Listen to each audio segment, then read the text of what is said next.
branch accounting, types of branches and how can we account it. So predominantly branches are classifiable into accounting types are classifiable into two methods. Considering the branches being dependent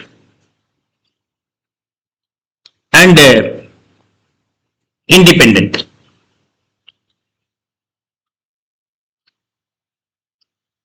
Okay, branches are being dependent and independent. In case of dependent branch, we can solve the illustration under debtor system, stock and debtor system, and memorandum trading and P&L account system. So these are the methods we have.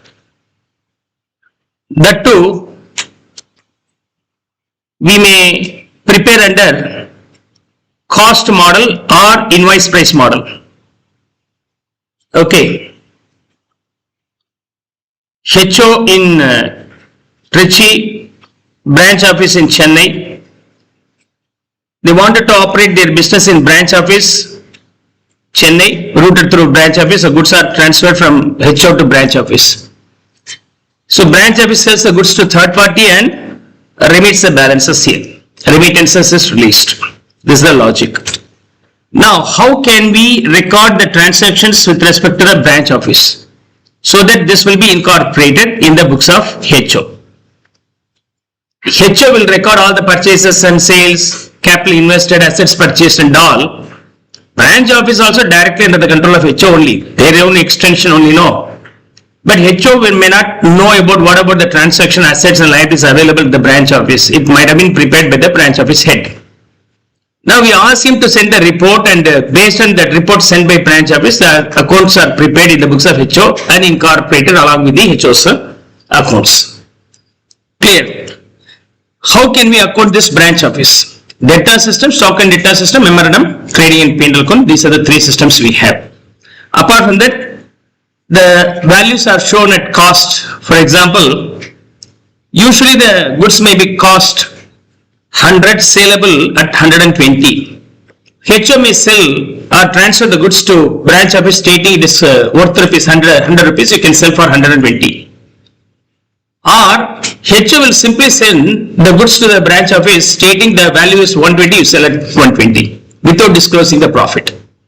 So first scenario, branch office knows the cost and he records everything at cost 100, while selling it may be sold for 125 or 130, whatever it may be. The difference is profit identifiable by branch office. The other case, HO says no, the value is 120, you sell at 120. You don't ask me further question. So in the second scenario, branch office may not know what could be the profit component in the goods transfer from HO to the branch office. Okay, that's why this may be either cost model or invoice price model. Is that clear?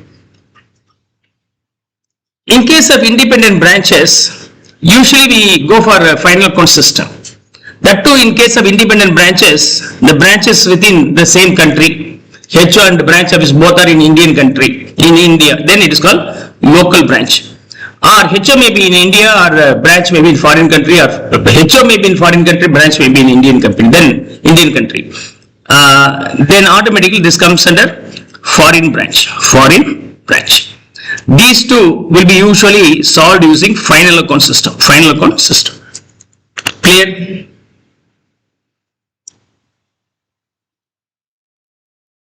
So I have to solve all the illustrations here.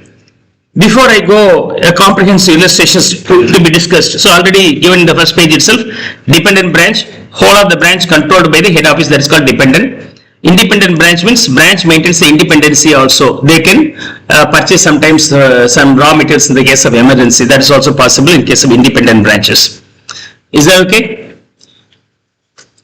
In case of dependent branch, accounting may be under debtor system where the values are shown at cost, or it may be shown at invoice price. These are the models. And stock and debtor system, under that model we can record the values at cost or may be recorded at invoice price. Under memorandum trading account also at cost or invoice price, all the models may be followed. So almost 6 models we have. So if you are master with the 3 models, that's all. Rest will be very easy here, right? No, there will not be any complications. Now we'll start with one illustrations to understand. Okay, do you have this illustration in your text? You have, right? Yeah. This is a concept illustration to make you understand how to handle accounting of branch. Okay, concept illustration.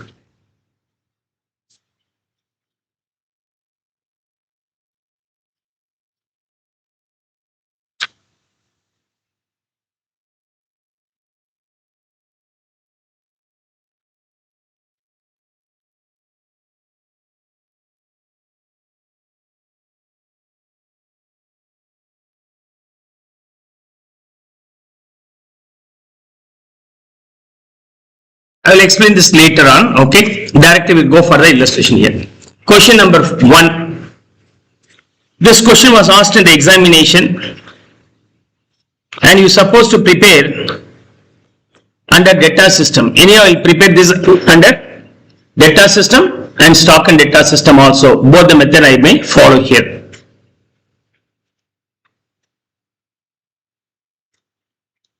Now, under data system, what I will do? Let's start with.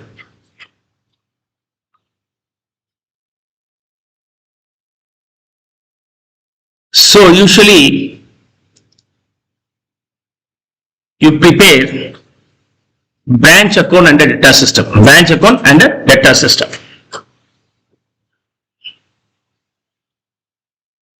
Very simple, right? Branch account. HO books, and you have to prepare branch account.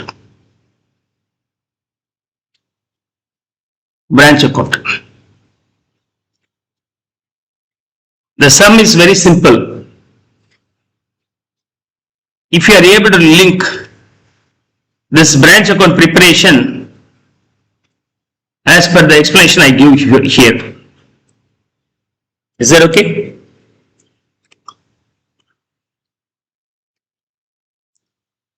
For example, HO branch office. HO purchases and sells. See, this is a question I coined myself for keeping the SSA as basic, but anyhow not required. That concept is going to be explained here. No worry here. Okay. HO purchases the material and sells the material in Trichy. Branch office in Kodaikanal. That's how the question was coined earlier. See here. After purchasing the goods, HO sends the goods to the branch office. Maybe purchases for 10,000. Out of 10,000 rupees worth of goods, 6,000 worth of goods sold for 9,000 rupees in HO. 3,000 rupees worth of goods sent to the branch office.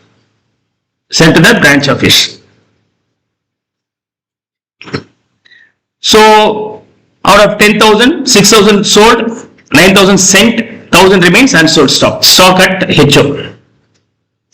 Branch office with that stock gets it delivered, sells this goods to the customer.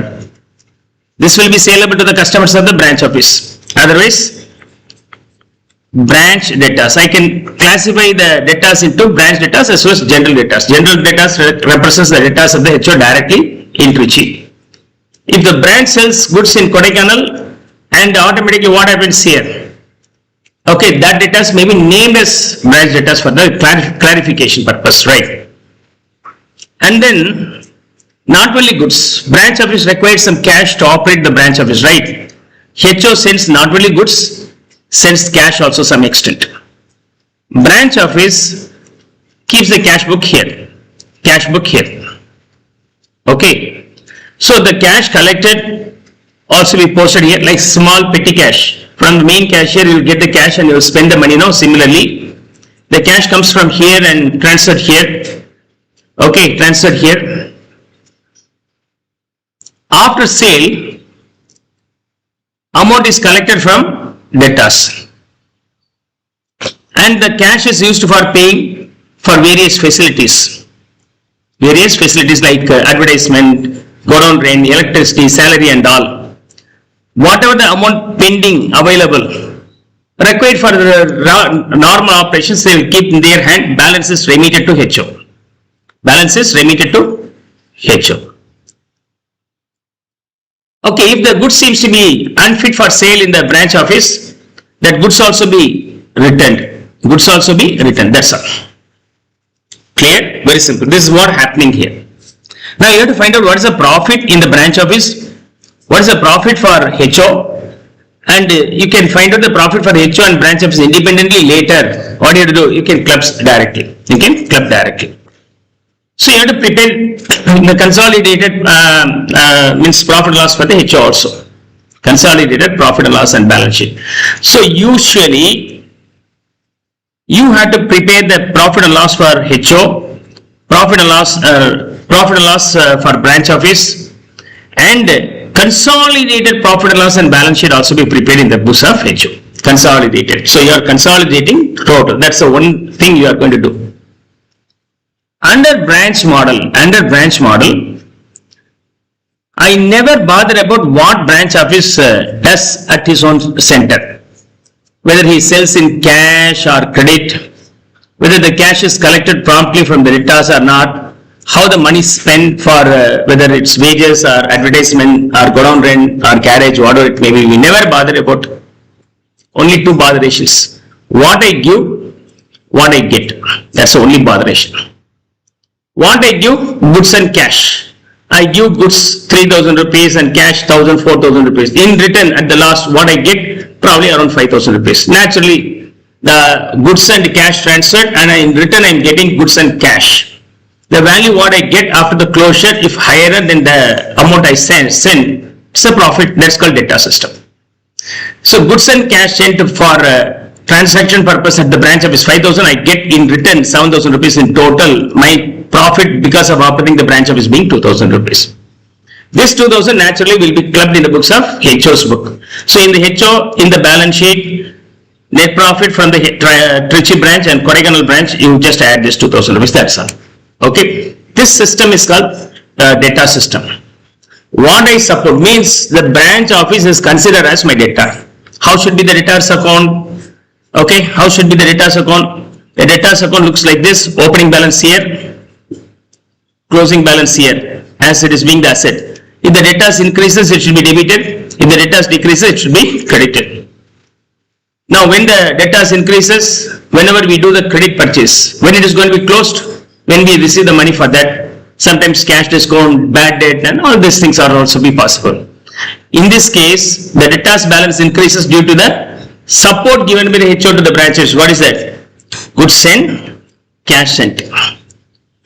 When it is going to be closed, when he returns it, okay, goods remitted, returned, goods returned as well as cash remitted. In those cases, it is going to be reduced. What about the opening balance and closing balance? We may send the goods for rupees 5,000 rupees, we got only 7,000 rupees on inquiry.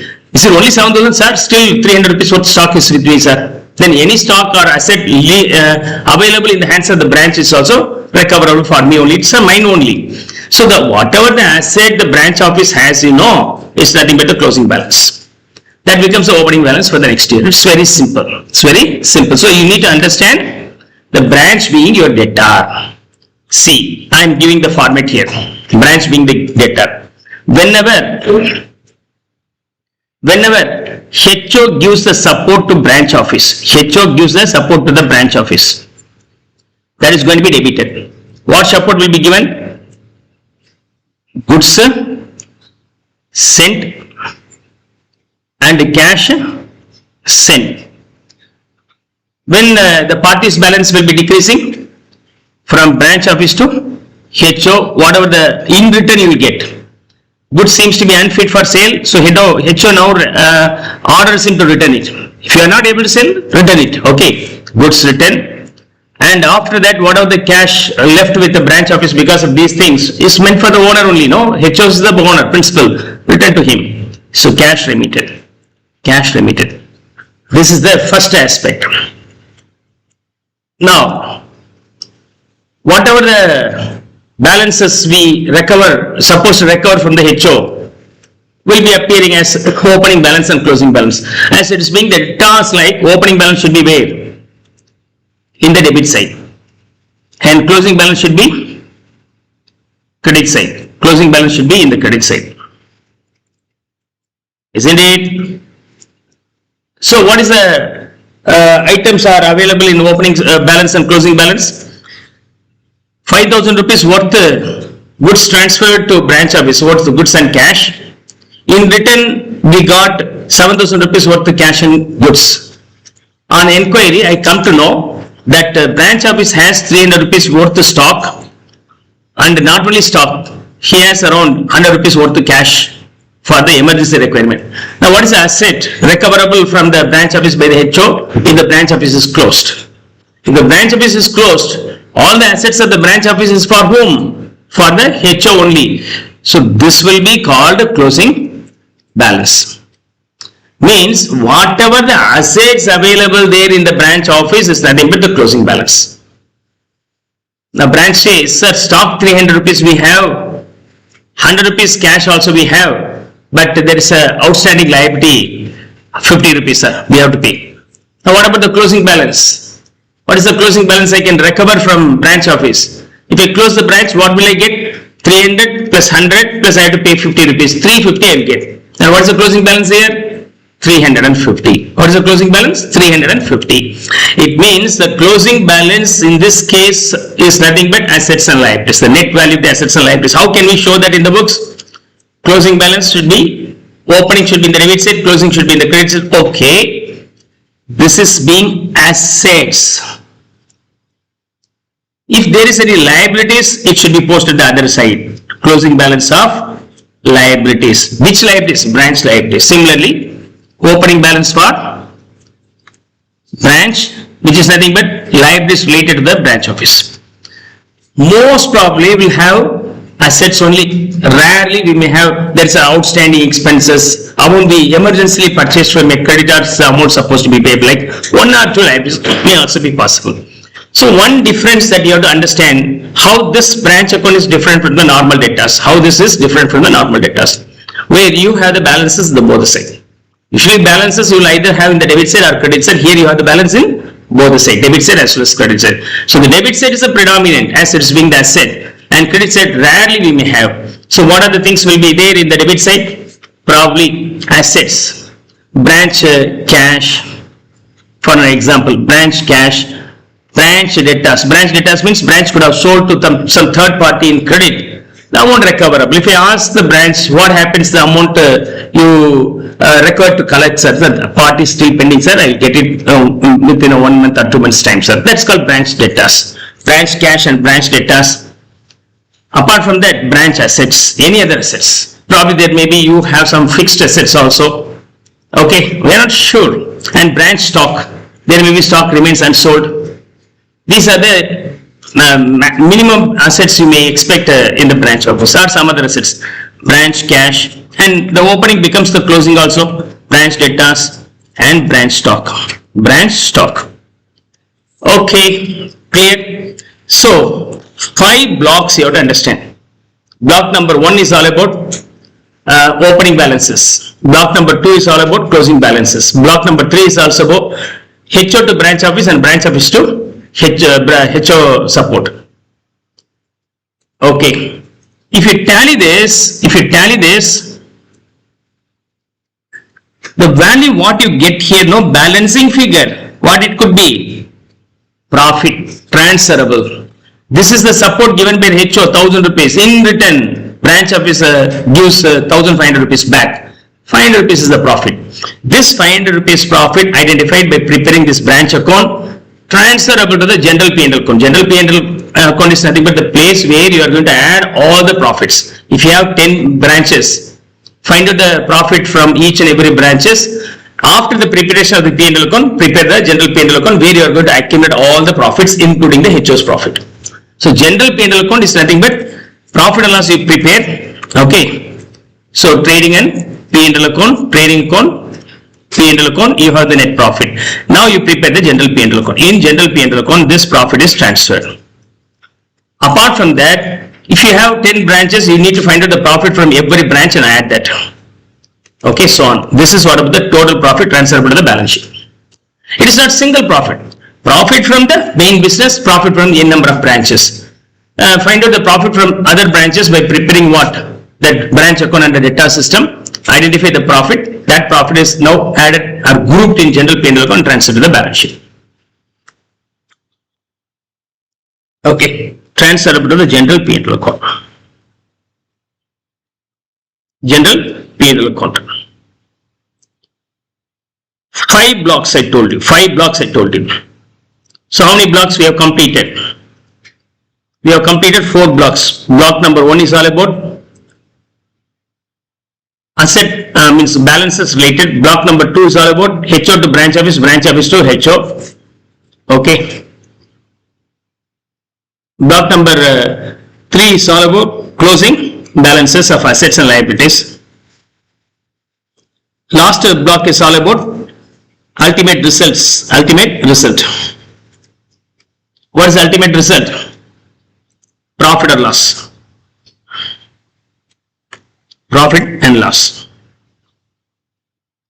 Clear? Profit or loss. Very simple. Very simple. Clear? Now, what about the another block we have here? If the goods are sent at cost, what we have done is correct. If the goods are sent at the invoice price, the goods sent includes the profit component also. So, if you write here 100, no problem. On return, 20 rupees worth of goods written, no problem. If the goods are transported, after adding 20 rupees profit, 20% profit is added, then goods sent to being 120. Out of that, goods returned being 20, after adding 20 rupees, 20% profit, 24. That's how it may be appearing at what model? Invoice price model. Under invoice price model, the goods transferred from HO to branch office and branch office to HO are recorded by including the profit component. If already the profit component is included, you cannot identify the profit because of running the branch. So it's your duty to unload that. You have to unload that. That will be the another block. So where unloading will be there. Unloading for goods sent. Unloading for goods return. How much? Here we have loading 4, here we have loading 20. So now here we have the debit side 100, here now we have 124, here 124, the ultimate balance being 80. So if you tally this also, you will get the 80. That breakup is going to be done only in case of invoice price model. You don't need to worry about studying a new model like it's the same model. Profit also included and thereafter you are going to reverse. In case of cost price model, you are showing at the cost only. That's the main thing you have to understand. If you are strong with single entry and you can be master in this chapter without my teaching. Okay. Hope, I think you may be master already in single entry. Don't ask me which chapter is that. Huh? Single entry only, no. In single entry, you might have studied what? Data system. Data account. It's the same data account I taught you. Now, unloading happens here. Unloading. Unloading for what? Goods sent. And unloading on what? Goods return. This component is for invoice price component. If you skip, then that's called cost model. The sum is very easy. If the opening assets and liabilities, goods sent, cash sent and return and loading other things are given, the sum may be pretty easy. But as you are being the professional students, they want to twist it. How they will twist? Similar to the single entry. Suppose goods sent may not be given. Sometimes closing debtors balance may not be given. If the closing debtor is not given, how do you calculate? You have to open the branch debtors account. If the goods are purchased, it's not purchased, it's transferred from HO, that is not given, then you have to prepare trading account. So all the ledger account you prepare in single entry, no, that becomes a working note here. Clear? Now what are the working notes you're supposed to prepare? In general, let's see. Predominantly, I'll give the format here directly.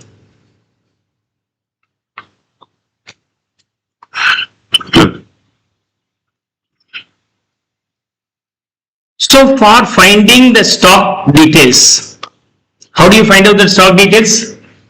How do you find out the stock details? If any stock detail is missing, how do you find out? A trading account, opening stock plus purchases minus closing stock, you'll get the stock sold, cost of stock sold.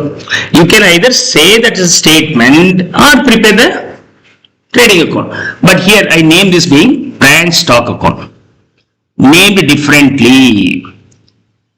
So if I say trading account, you'll guess easily this is nothing but the old chapter. To make you, it's a different new chapter. To get extra fees, I name it differently, branch stock account. So branch stock account is nothing but what?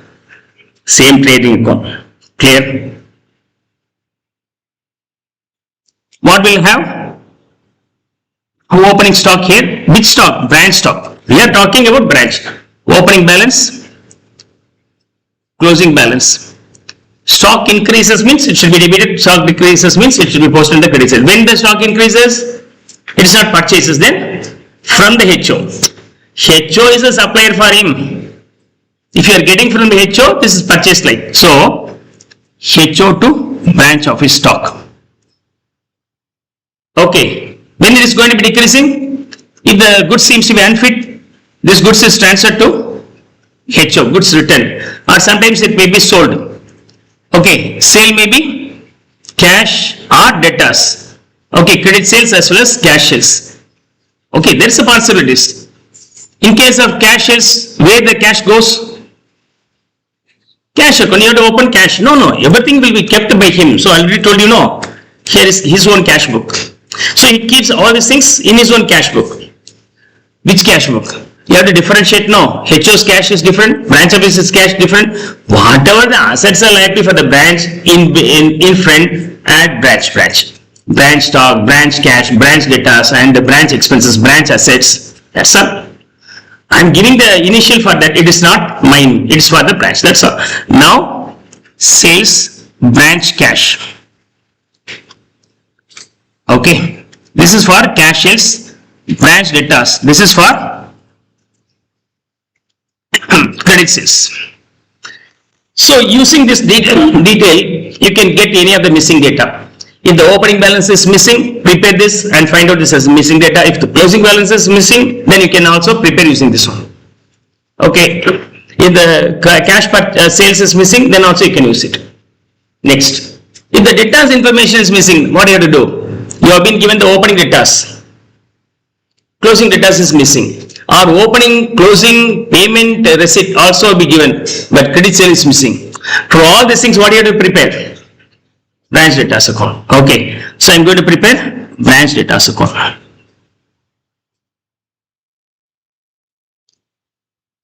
How should be that? How should be that?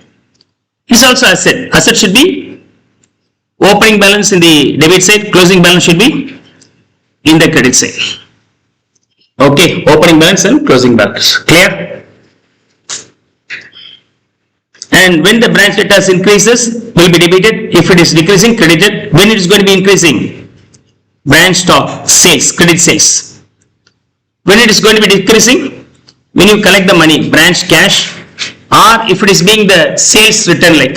Okay, so sales return.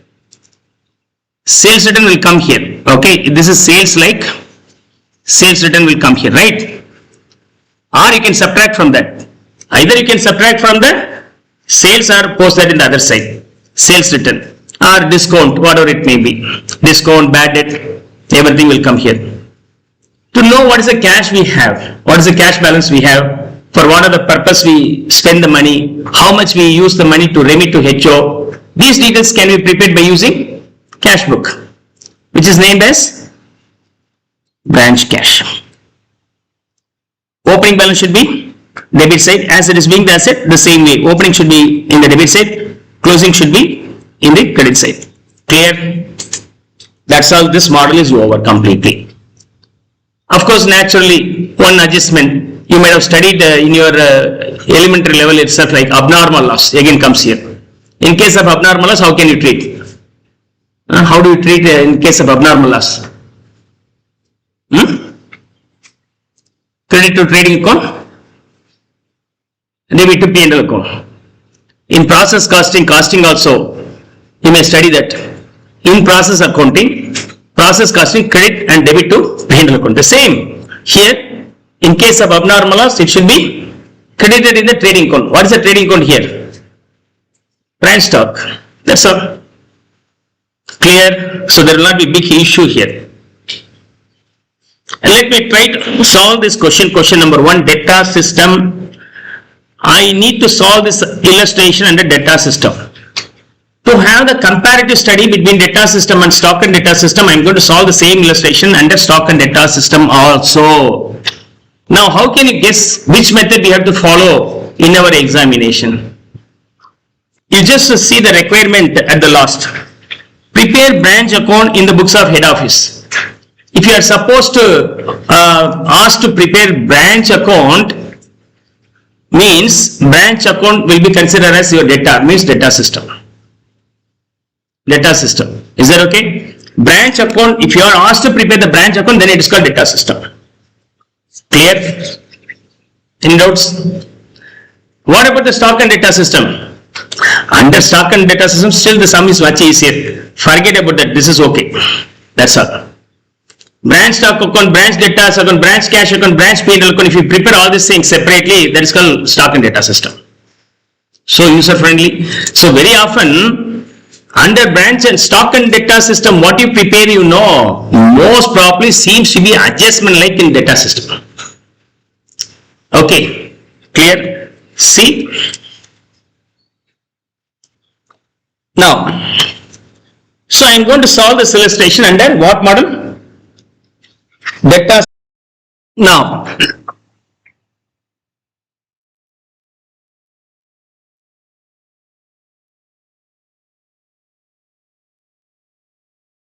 widespread system, widespread limited invoices goods to its branch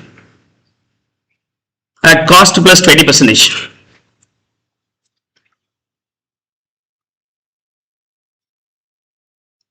Widespread to branch office. These diagrams and stories not required for your exams, but better with this diagram, if you know, you will understand the logics much better way. Invoices goods to its branch at cost plus 20%. In case of goods, this is 100 plus 20. That's how they send the goods. So invoice price model. If nothing stated and the invoice price detail is given, then it is invoice price model. Branch sells goods for cash as well as on credit, and branch sells the goods, okay, to the customer in cash as well as in credit. In case of cash, you get the money immediately. Cash box. Okay, in case of credit sales, you get sometimes later. Okay. The branch meets its expenses out of the cash collected from its debtors and cash sales and remits the balance of cash to head office after withholding 10,000 necessary for meeting the immediate requirements of cash. On 31st of March 2012, the assets at the branch were as follows. See what happens here in this case. What are the expenses they want to meet is met by their own cash balance, and they need to maintain how much. So because of this one, they will get the services. Okay, they pay the rent and they get premises rental, they pay the wages and get the employee service. Okay, and the minimum balance they want to keep is how much? 10,000 rupees. Now,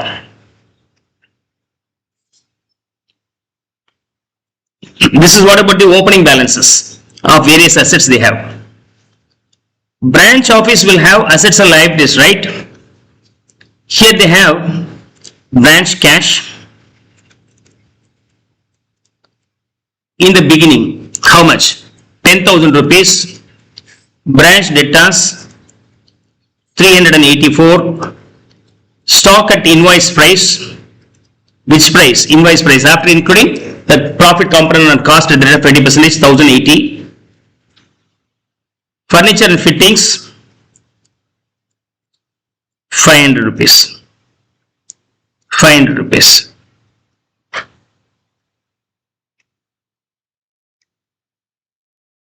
Now, I just to finish up the diagram for easy preparation of the illustration.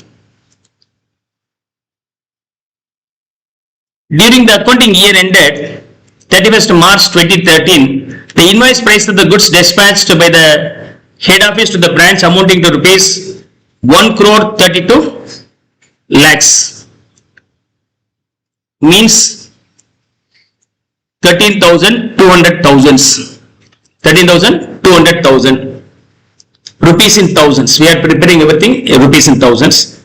Out of the goods received by it, branch sent back to the head office goods invoice is 72,000. In that, some goods not fit enough, so they simply send this back. Goods sent, and its invoice price value being 72,000. Other transactions of the branch during the year were as follows. So other transactions. Let me finish up posting the other transaction also. Already told you the story. Okay, HO to the branch office, goods and cash in. From the branch office to HO again, the ultimate balance cash is transferred, and goods, if there is anything not fit for sale, will also be transferred. Now these are the transactions. These are the transactions. Here cash is being 9,700, and in case of credit sales, this is 3,140. Cash collected by branch from the credit customer being 2,842. Cash discount being 58. Returns by customer 102. Sales return 102. Bad debt 37. And expenses paid by branch 842. 842. Facilities worth 842. Clear? Now,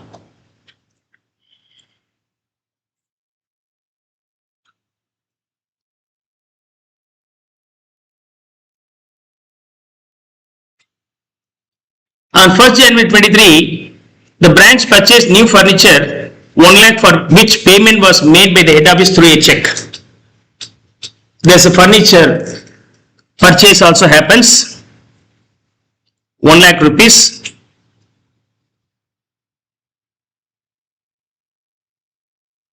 But the value being 100. Payment by HO. Either HO remits a cash to the branch office, will be paid by branch office, or may be directly paid by HO also. Branch expenses amounting to 6,000 were outstanding. So there is an outstanding of 6,000. Outstanding 6,000 rupees. And cash in hand was again 10,000. Again the cash in hand at the year end being 10, because the 10 may be the impress system, like at least minimum they want to maintain 10 rupees. In the beginning also they have 10, in the end also they have 10. Furniture is subject to depreciation at the rate of 16%. This will be depreciated at the rate of 16%. And the new furniture purchased on which date? 1/1/23. 1/1/13. Per annum. The books of the head office for the year ended 31st March 23. So, furniture fixtures being 500 in total. Again, we purchased one more furniture for 100 rupees. Applicable depreciation for the year being 16%. For this, 16% means 80 rupees. For this 100 rupees at the rate of 16%. But it is not purchased in the year beginning. Purchased only on 1st January 13, but we have to close the books on 31st March 2013. 3 years only, 3 months is there, so into 3/12, 4 rupees, then depreciation being 84 rupees. So you can easily remember this depreciation here, minus 84 in total, minus 84 in total.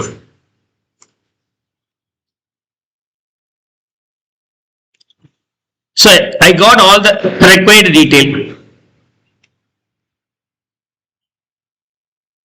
What are the predominant details are in need? Cash from HO to branch office. Is there any cash transfer from HO to branch office available or not? Definitely, this may be available or may not be available. Sometimes the remittance may be possible, or sometimes maybe out of the collection they can do. So it's clearly stated.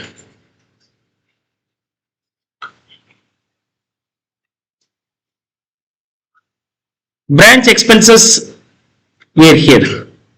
Branch meets its expenses out of cash collected from its debtors and cashiers. So from this it's very clear there is no any cash transfer from the HO, but what happens in case of any asset purchase, the remittance is directly made by the HO to the branch office, means to the seller of the asset in case of furniture.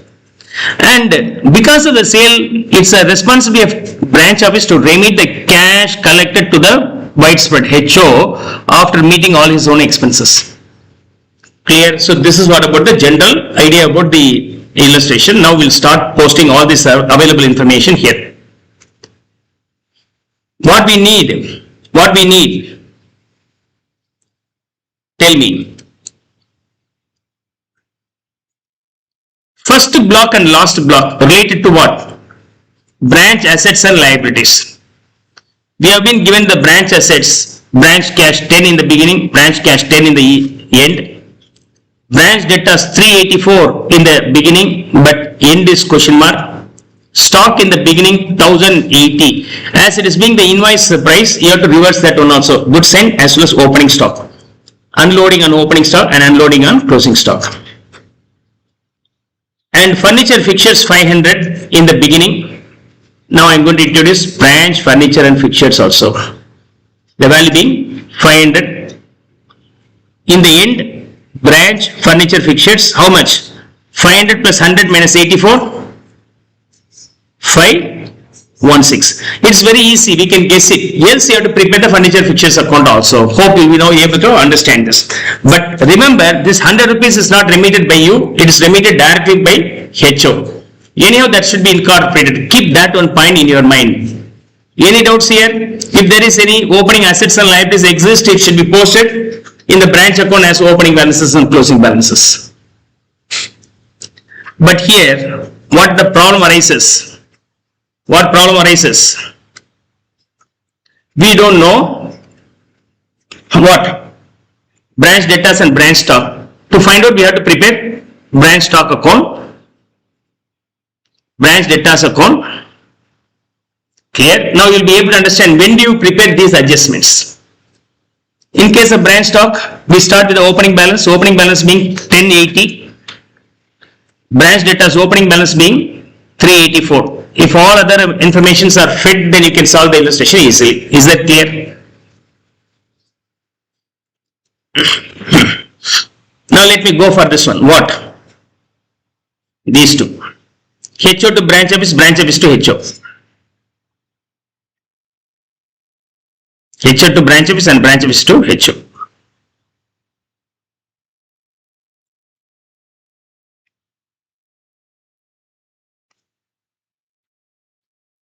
Now, HO to branch of 13,200.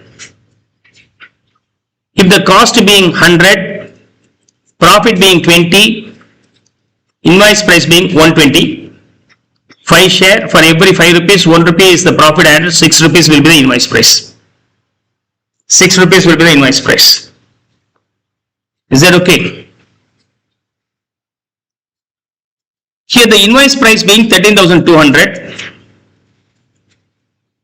Then what about the loading on that? 2,200 will be unloaded here. Okay, unloaded here. Goods is sent here, no? Goods sent here, 13,200. Unloading in the other side, other block. Cash remittances detail, maybe that 100 rupees you can post here. Though branch office not received, but this amount is for branch office only, no? Not coming to his own cash book, but directly remitted to the assets account, because of this 100, the closing balance of the furniture fixtures is increasing. So you no need to worry about that. Is that clear? Now, what about the goods returned? 72,000 rupees worth of goods seems to be unfit return. Now tell me, what about the cost and invoice price in this? 72 into 1/6. 12 rupees will be the loading on this goods return, and loading on that being 12 rupees. Okay, loading on that being 12 rupees. Now the question is, what about this one, sir? Amount remitted to HO is missing. This one is missing. To find out any cash remittances, you better prepare the cash book. So cash account. So third adjustment is this one.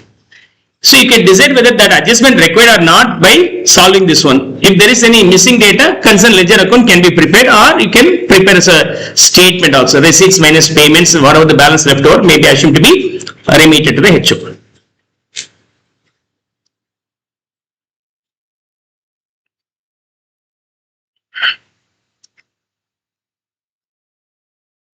Now, transactions between branch and their clients.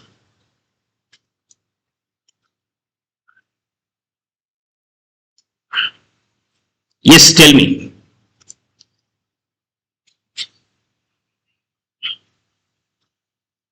Whenever the transaction happens between branch to, remember, it's one of the easiest way to remember. If the transaction happens between branch to customer, you know, and widespread and branch office, you know, so you can classify these into two blocks.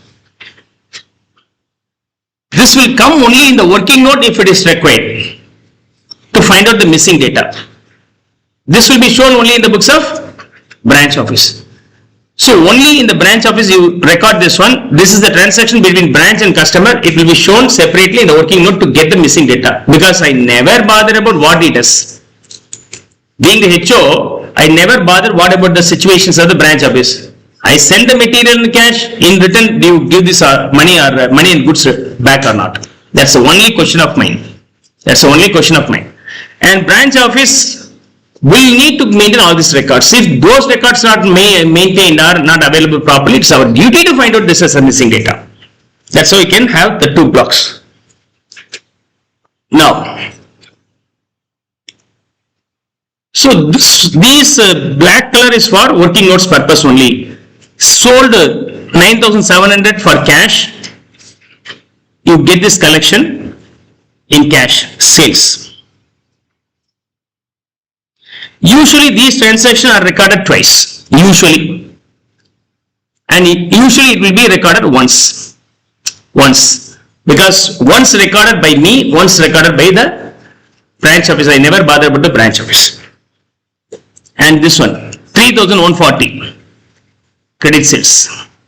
Again, it falls under branch debtors. Out of that, 2,842 remitted. 2,842 remitted. Sir, 2,842. And in branch cash, debtors, collection from debtors 2,842. Discount 38.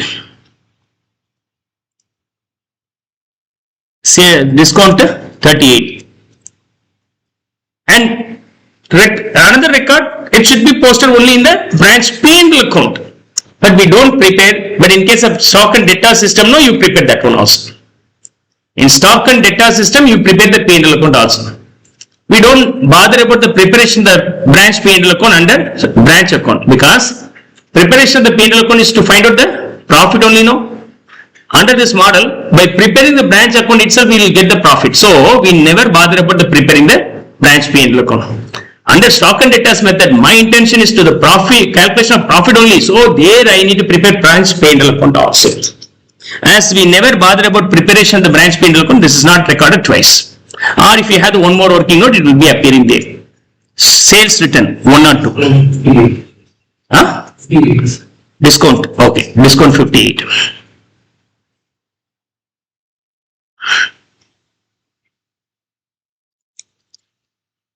Sales return being 102, and another record being here,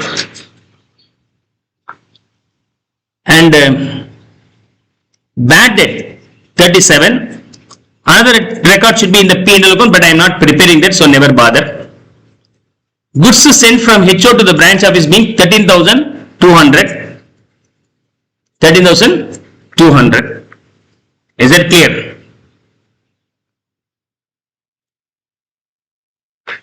What about the balances in cash? Opening and closing we have 10 rupees. Opening also 10, closing also we have 10 rupees. Is that clear?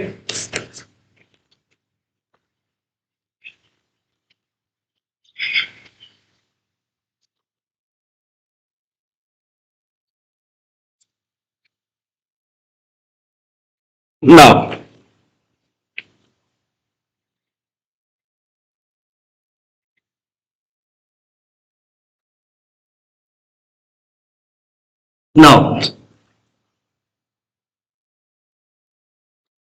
expenses for branch 842, branch expenses paid.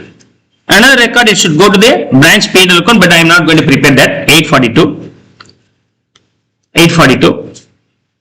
In case of outstanding, what happens? It's being the liabilities. In case of liability, that will come here. Closing liability will be here. Outstanding expenses.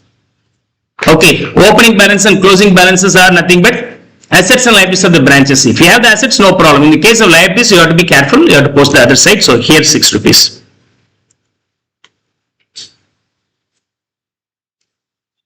Clear? That's all. The illustration is over now.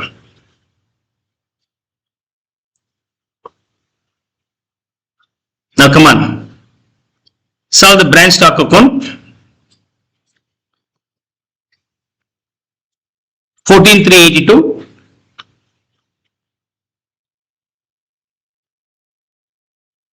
Balance being goods written also 72. Branch office to HO 72. I missed that.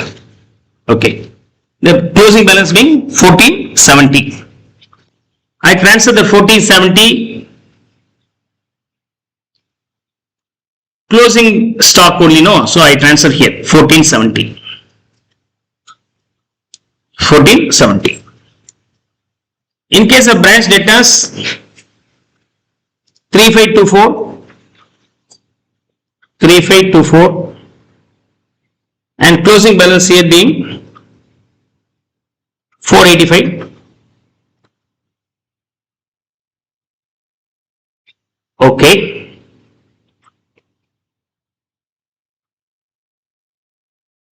Branch debtors 485 closing. Branch stock closing 1470.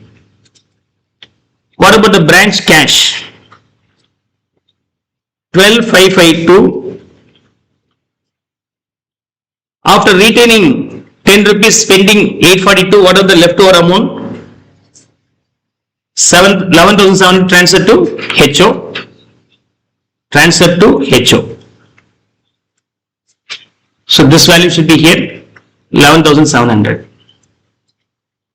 And we need to unload on the opening stock as well as closing stock. For the opening stock 1080, loading being 1/6, 100 plus 20, 120, 20 by 120, otherwise 1/6 of 1080 being, what's the unloading value? 245.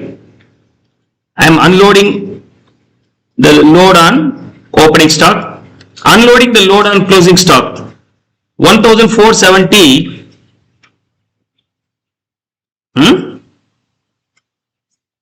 Okay, for closing stock it is 245. Okay.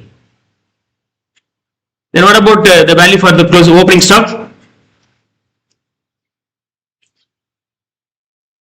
180. 180 for opening stock. 1080 into 1/6, 180. Sum is over. That's all. So we prepared the debtors account only. We prepared the debtors account only here. Branch is my debtor. That's the assumption here.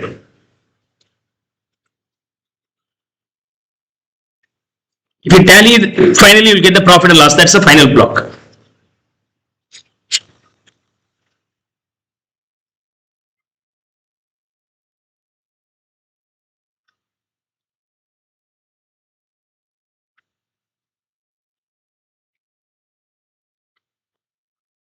So the total being 16,633, 16,633, and general P&L account being 1096. 1096.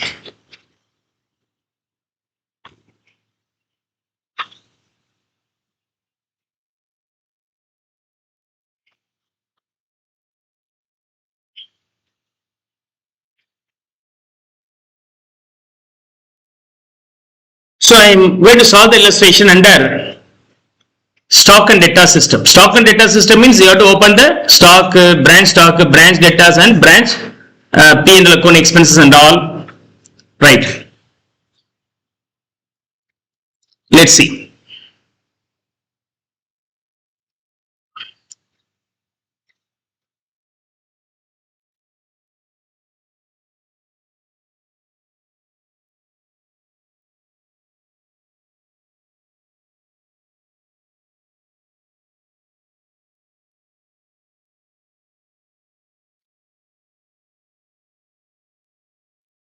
What you have to do? As usual, you have to open branch stock account, branch debtors account,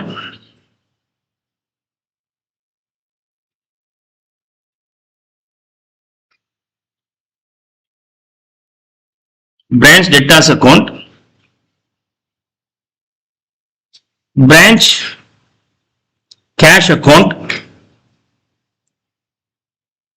branch cash account. Any other assets needed means you can open branch expenses account,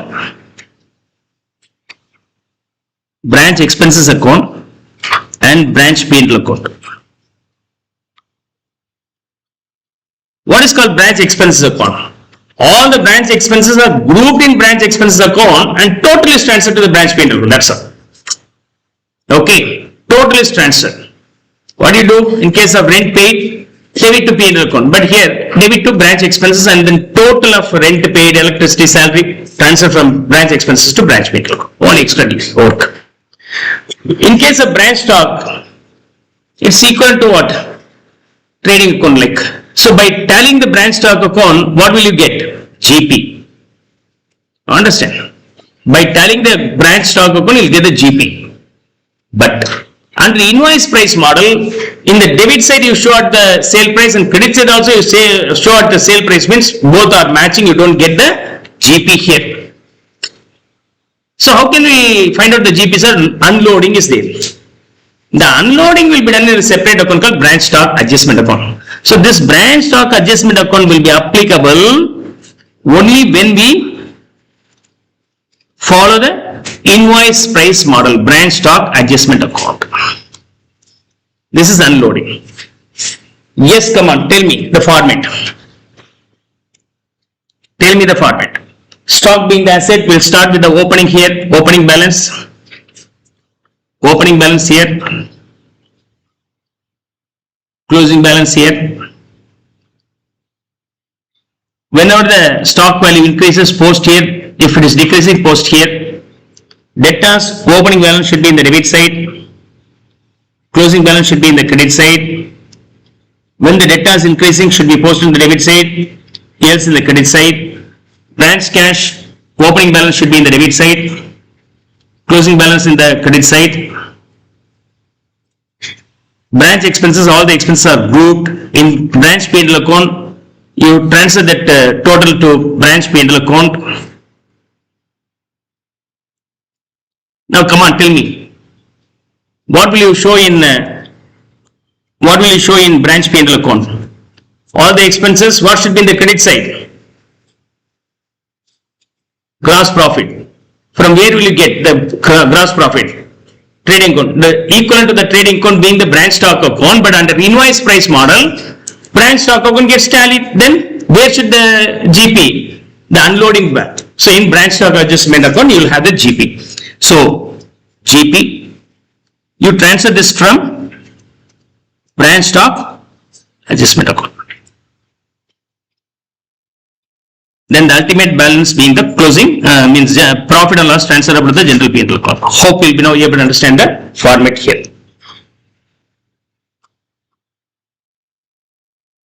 Now, so when you prepare comprehensively, you know, this logic will be 100% perfect. The transaction between branch office to their customer and client twice recorded, and the transaction between HO and branch office recorded once. Okay, let me first finish off posting the balances.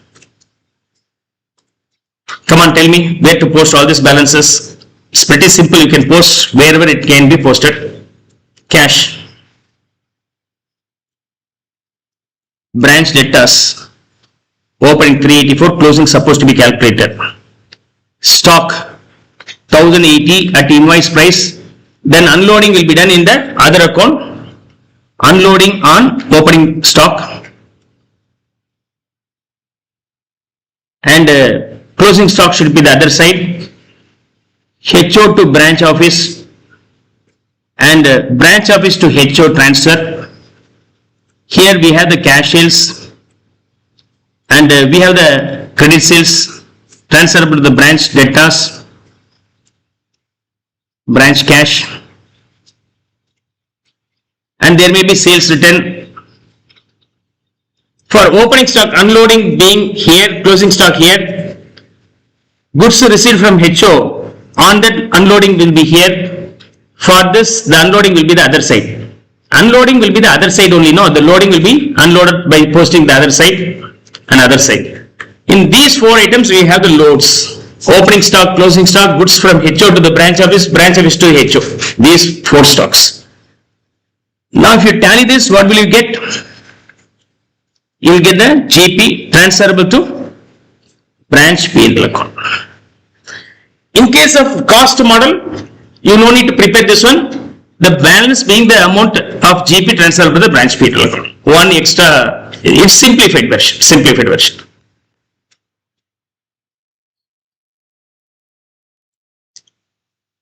In 1080, 1/6, isn't it? 1/6 will be the loading, so 180, we know that.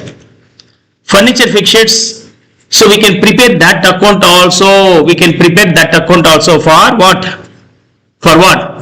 To make you understand the logic. The transaction between HO and branch office should be posted one. The transactions between the branch to their clients and the customers recorded twice. That logic you can very easily understand by preparing comprehensively. So I am preparing this one. Branch, furniture and fixtures. Opening balance should be here, 500 rupees. Closing balance should be supposed to be calculated. The 100 rupees now remitted by HO. Any asset value increases should be posted on the debit side. If it is decreasing, should be posted on the credit side. 100 rupees is increasing due to HO's remittances.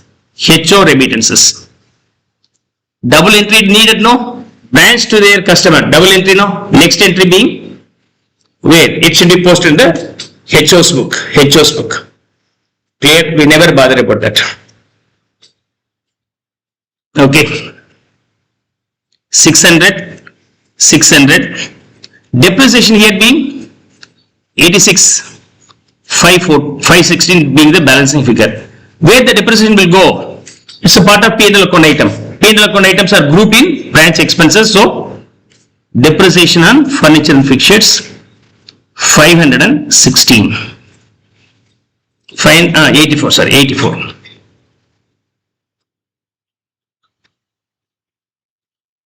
This 100 is from whom? From HO now. So I posted only once.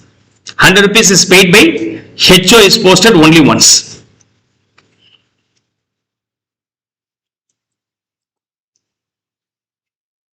So these two are recorded only once, these two are recorded only once, but these are recorded twice. Now this particulars, I am going to finish up posting these particulars.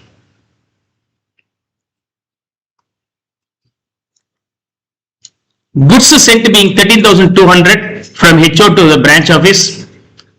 Loading on that being 2,200 should be unloaded by posting the other side of the branch stock account. Cash already be posted here, remitted for the purchasing the furniture fixtures. Recorded once, recorded once. Goods recorded once. It's nothing but returning 72, unloading on that being 12 rupees posted here. And cash remittances should be in the branch cash account. From branch office to HO, that details is not available. We have to find out and post that later on. Clear?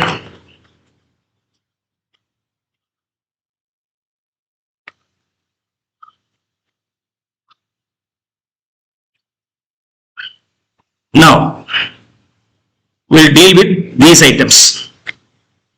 It's normal trading and P&L account like, named differently, that's all, named differently. Cash sales 9,700, double entry. Another entry should be in cash sales, branch stock. Credit sales 3,140. Another record should be in branch debtors 3,140. 2,842 we got collected from branch debtors. Okay, so it reduces the branch debtors balance and increases the branch cash balance.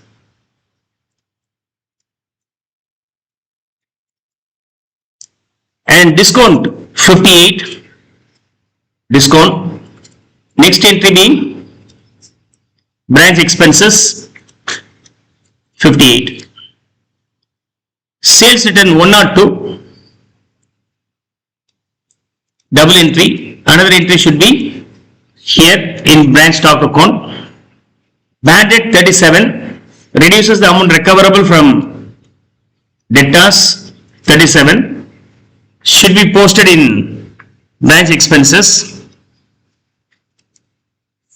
37. Closing cash balance recorded. Expenses paid.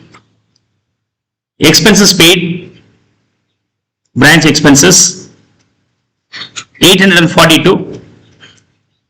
Here branch cash for expenses 842. There is an outstanding rupees 6 should be addable. Then you can open new account called outstanding. Outstanding expenses account. Outstanding expenses account. In outstanding expenses, this will appear where? Here, the value being 6. So naturally what happens? This becomes credit balance, goes to the liability side of the balance sheet. Hope now you'll be able to understand the logic. What? This block will be posted twice. Okay, this block will be posted twice. This block will be posted once when a comprehensive branch stock and data system. Some cases you no need to prepare some of the account means of course you will have one entry. Come on. I think we have completed all the postings. Finish up branch stock account. Under invoice price model, branch stock account will be automatically tallied. And which system it will not be tallying? If there is any bad debt, means abnormal loss, it will not be tallying. We'll see that in the next illustration. 14,382, 14,382. If it is not tallying, that the difference between debits and credit side being closing stock 1470, 1470. And for the closing stock 1417, unloading 1/6 being 245. Now I am going to close the branch stock adjustment account. Branch stock adjustment account, the total being 2368 in the credit side. The balance you get here is nothing but profit earned 2123. Transfer here 2123. Branch debtors account, by preparing this 3524, 3524, you get the closing balance being 485. 485. 485. And you can finish a branch cash also to find out the remittances to HO. 12,552, 12,552. Amount remitted to HO being 11,700. The total of branch expenses 1027. 1027. The entire total is transferred to branch P&L account 1027. On tallying that, you will get the profit loss because of operating the branch 2123. This will be called profit for the business, branch office 1096. You get the same 1096 here also, and whatever the method you follow, you know, you will get the same values. You get the same value. See what happens in case of memorandum trading and P&L account. Under memorandum trading account, no, you will prepare the same, but you have to prepare these two put together as a single ledger called a trading account. These two are named as profit and loss account. That's all. You get the trading and P&L account. The preparation of the trading and P&L account is a memorandum trading and P&L account. That's all. See the answer given in the last page and finish up copying and finish up the last one also. Just try to understand the memorandum trading and P&L account also, right? Finish up copying.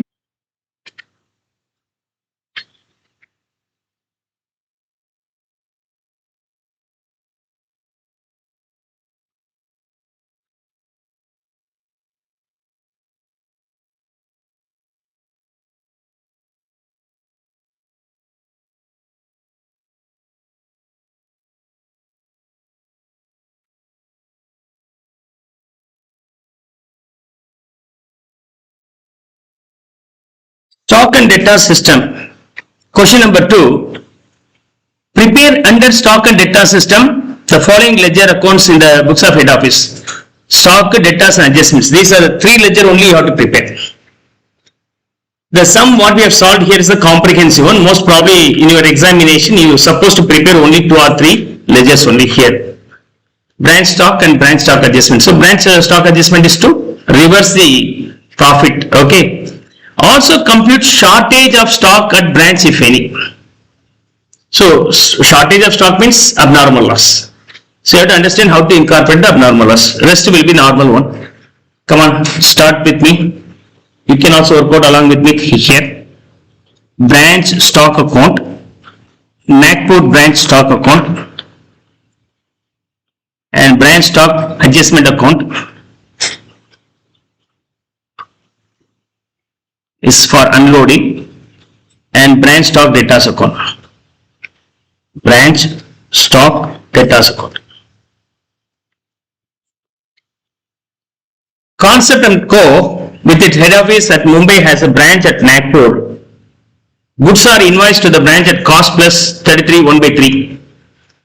Cost, profit, invoice price. If cost being 100, this is 33.33, this is 133.33. Otherwise, it is being 3 times, it is 1 time, it is 4 times. 1/4 of the invoice price being your profit. The following information is given in respect of the branch for the year ended being this one. So goods sent to the branch at the invoice price. In branch stock, now you have opening balance here and goods sent, and here you have closing stock. In case of branch stock adjustment account, it's only unloading. Unloading on what? Opening stock and goods sent, as well as closing stock, and goods unfit for sale will be returned. On that also unloading will be there. The final value being your profit, GP, transferable to the P&L account. In case of branch debtors account,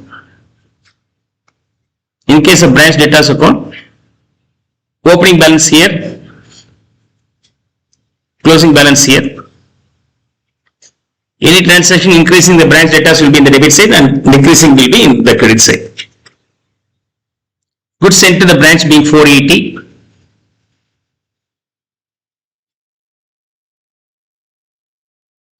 At invoice price, then loading being 1/4. I can unload simultaneously. 1,20,000 being the loading, right? 1/4 on the invoice price 1 rupee. For if it is the invoice price being 4, the profit being 1 rupee. 1/4 will be the loading. Stock in the beginning at invoice price 24,000. Loading on that being 1/4, 6,000. Cash sales, cash sales 1,80,000. Return of goods by customers to the branch, sales return 6,000, or you can subtract from the sales. Branch expenses 53,500. As we are not supposed to prepare branch stock, so branch expenses and branch cash, we no need to bother about this one. Branch debtors balance being 30,000 rupees in the year beginning. Bad debt 1,500. Branch debtors check returned dishonored. They have issued a check and that was dishonored, so you have to reverse this. Dishonored check. This value being 5,000. This value being 5,000. Collection from debtors 2,70,000. Branch cash 2,70,000 rupees collected. Stock at the branch closing invoice price 48,000. Loading being 1/4 on that 12,000. Branch debtors balance the year end 36,500. Discount allowed being 1,000 rupees. 1,000 rupees. Now cash is given, credit sales information is not given. In case of closing, okay, in case there is no return from branch to HO, for credit sales you can simply calculate by solving the branch debtors account. Come on, get the value.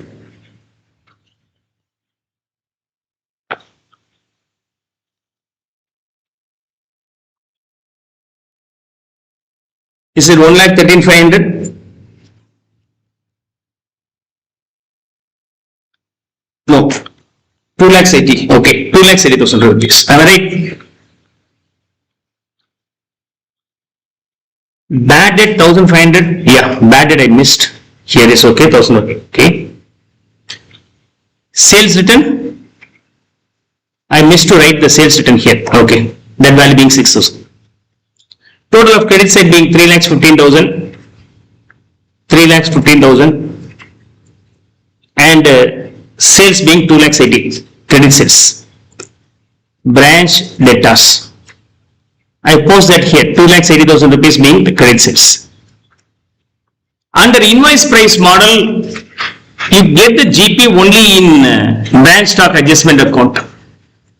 And the branch stock account will get default tallied. If it is not tallying, it may be abnormal loss or gain. Cross verify here.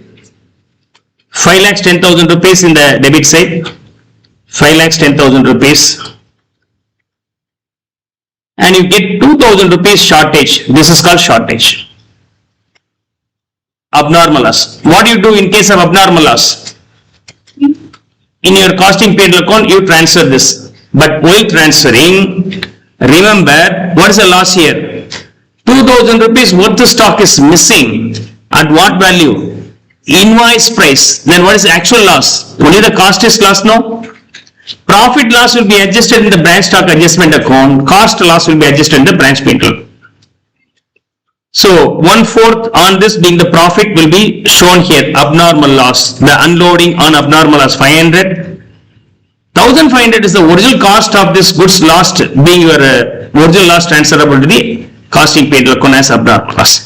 In case of abnormal loss, it should be posted in the credit side of the branch stock account and debited to the costing P&L account. Okay. Cost This is P and L, sorry. In P and L it should be debited. But in case the values are at invoice price, only cost is your loss transferred to the P and L account. The profit loss will be adjusted in the branch stock adjustment account. That one extra information you have to understand here in case of invoice price model. Rest will be normal. Now tally this branch account, you will get the GP. GP 1,26,000. 1,26,000. The GP you arrived here being 1,13,500. This will be transferable to the P and L account. Of course, P and L account is not required to solve. In Singar Academy text, I solved that one also for your better clarification. Okay. Anyhow, I stop that. I will move on to the next illustration.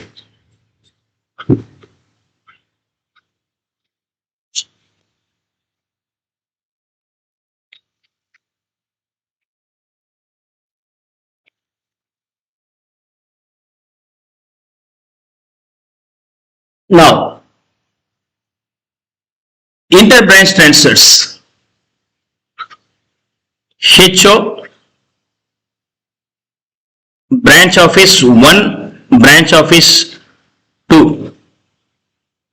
Okay. Suppose goods are in need for branch office 2. Immediately dial the HO to send the goods for the immediate requirement. HO now diverted branch office to send the goods to the branch office 2. Branch office 1 to branch office 2 as per the direction of branch office. Goods worth ₹1,000. How do you pass the journal entry in the books of HO? In the books of HO, debit the recipient, credit the giver. Who is the recipient? Branch office 2 is the recipient. Who is the giver? Branch office 1 being the giver. That's all. Is that clear? That's how you can pass the entry. What happens in the case of branch office number 1? Branch office number 1. Debit the receiver, credit the giver. Okay. Now, what happens? Goods going out. So if the goods goes out, it should be credited to goods sales. Goods are purchases, value ₹1,000. What to be debited? Who is the recipient? Branch office 2. Though it is received the branch office 2, but as per whose request it is sent? HO. So now the dealing is between HO and branch office only. He never bother about the branch office 2. So he debits HO. Clear? That one item you have to understand. Clear? In the books of HO, debit the receiver, credit the giver concept will be applicable. In the books of branch office, if the goods going out, it should be credited and the party name is not the other branch, it is only HO. But in the books of branch office number 2, he gets the goods, no, debit the goods coming in. Credit? He never bother about the branch office. Branch office 2 says, sir, I will give the money only to you. So then HO will come here. Okay. This is the journal entry format you have to understand. It is not only for the goods, sometimes cash remittances are bills and bills receivable and bills payable. For all these things, the same logic is applicable.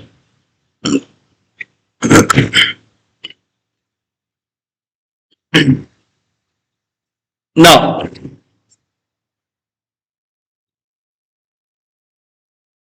let's see here. So one of the comprehensive illustration, you can join with me to solve this illustration. Show journal entry in the books of head office. Whose book? In the books of head office at the end of April 2013 for incorporation of inter-branch transaction, assuming that that only head office maintains the different branch accounts in its books. So we have been given 4 branches, especially Delhi branch, received goods from Mumbai 35,000 and 15,000 from Kolkata. Who is the recipient? Delhi branch is the recipient. Who are the giver? Mumbai and Kolkata. In the books of HO, what is the journal entry? Debit the recipient. Mumbai branch is going to be, so Delhi branch is going to be debited. And who are going to be credited? Mumbai branch and Kolkata branch are going to be credited. The value being 35,000 and 15,000, overall value being 50. Okay, that's how you can pass the entry for every transaction independently.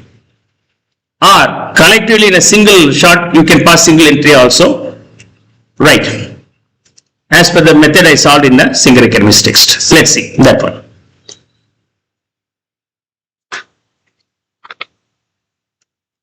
We have 4 branches.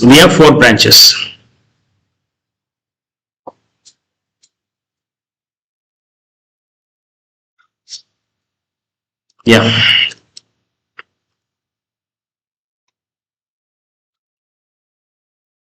Delhi, Mumbai, Chennai and Kolkata.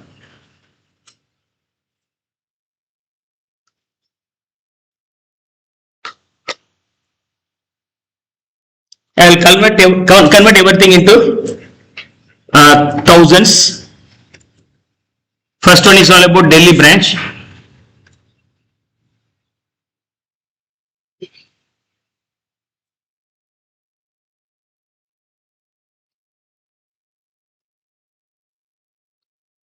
Okay.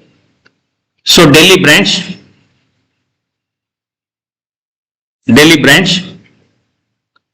debiting and crediting. Mumbai branch, debit and credit. Chennai branch, debit side and credit side. Kolkata branch, debit side and credit side. Yes, come on, tell me. What about the first one? With respect to Delhi branch gets it from Mumbai. So goods to receive. From Mumbai means you have to debit the Delhi branch, credit the Mumbai branch. You have to credit the Mumbai branch with 35, credit the Kolkata branch with 15. Overall 50 should be debited for the Delhi branch. Send goods to Chennai and Kolkata, 25 and 20. Send goods to Chennai. So goods received, goods sent.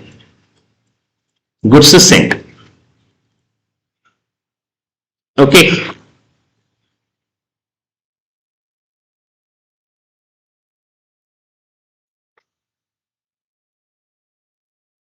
Goods sent. So goods sent means you have to debit whom?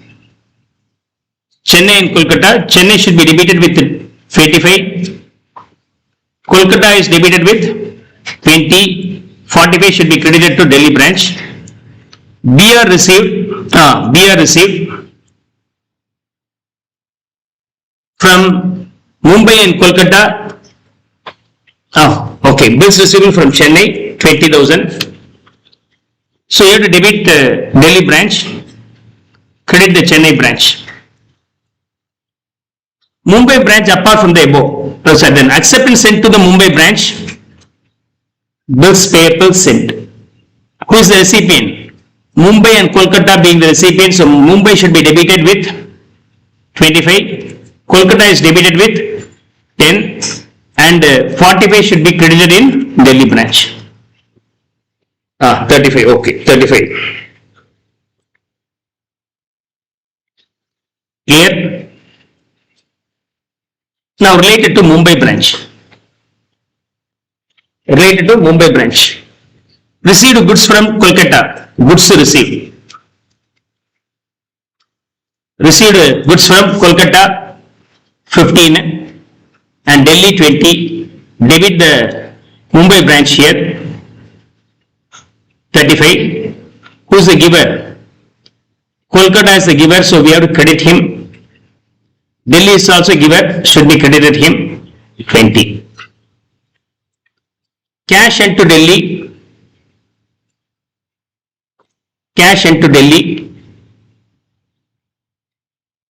By Mumbai branch. So recipient being the Delhi branch 15, debit him.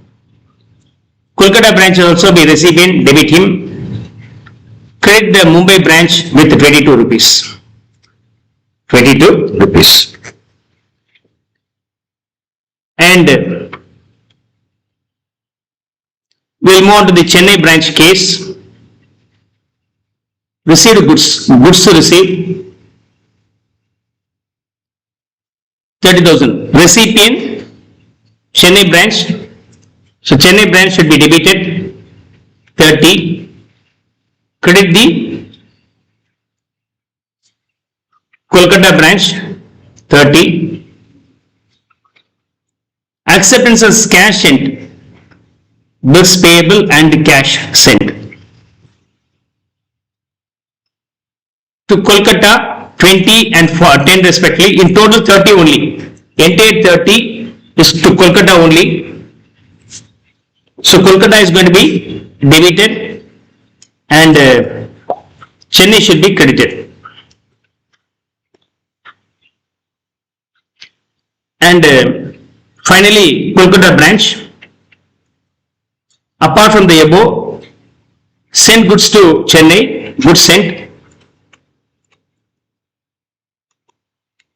Debit the recipient. Chennai is the recipient. I am debiting him 35. And cash in recipient being Chennai 15. Bills payable sent and recipient being Chennai 15. All these things should be debited in Kolkata branch 35, 15, 15. Hope you will be now able to understand this one.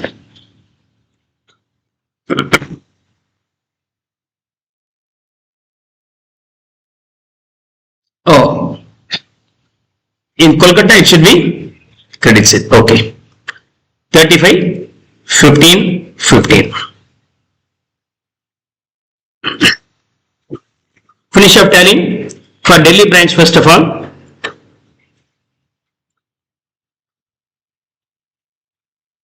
You get credit side higher, balance carried on being 15 for Delhi branch. For Mumbai branch, debit side 60, shortage in credit side by 3 rupees. Chennai branch, debit side 120, credit side shortage by 70. In Kolkata branch, credit side 125 and in debit side shortage by 58.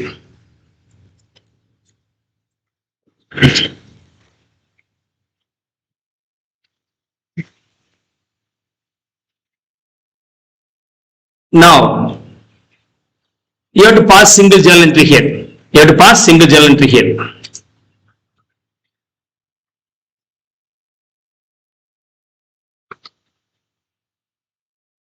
Okay.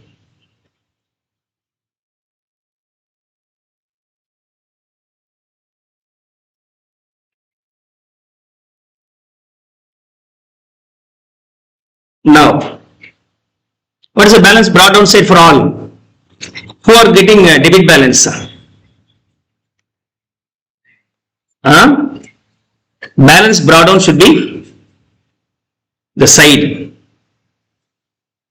Mumbai branch, balance brought down being 3 debit, Chennai branch 70 debit, and here 15, here 58. Only balance brought down will be the correct side. As per that one, Mumbai branch is also be debited with 3 rupees. Chennai branch should also be debited with 70. And to Delhi branch, 15 in credit side. And Kolkata branch, 58 in the credit side. Check whether the debit and credit tally. You can pass the entry for every item separately, that way also accepted. A comprehensive this way also be accepted. Clear? No other problem here.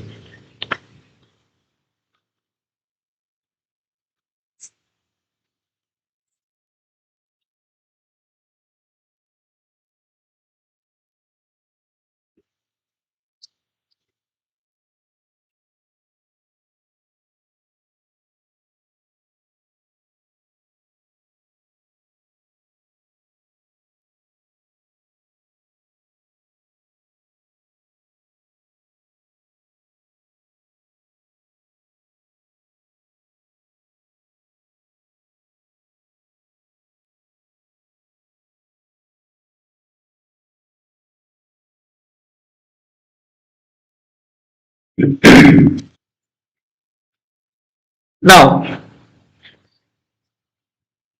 the next aspect here, C, HO, branch office. Okay. In HO's book, debit and credit. In branch office book, debit and credit.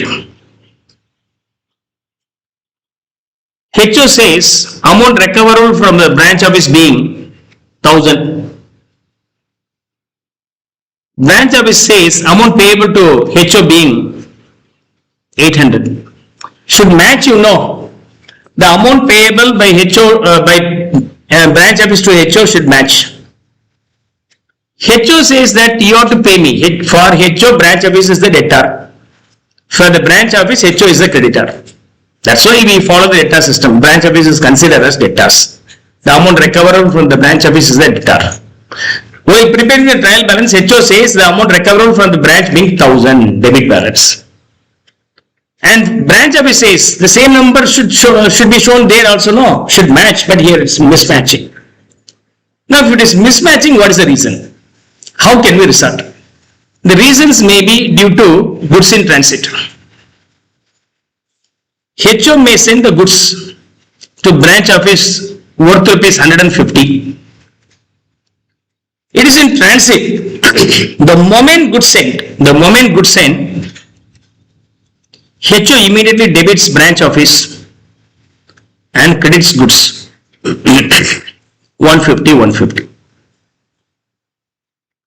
But what happens in the books of branch office? This is in the books of HO. In the books of branch office, no entry is passed. That's one reason for the disagreement. Next.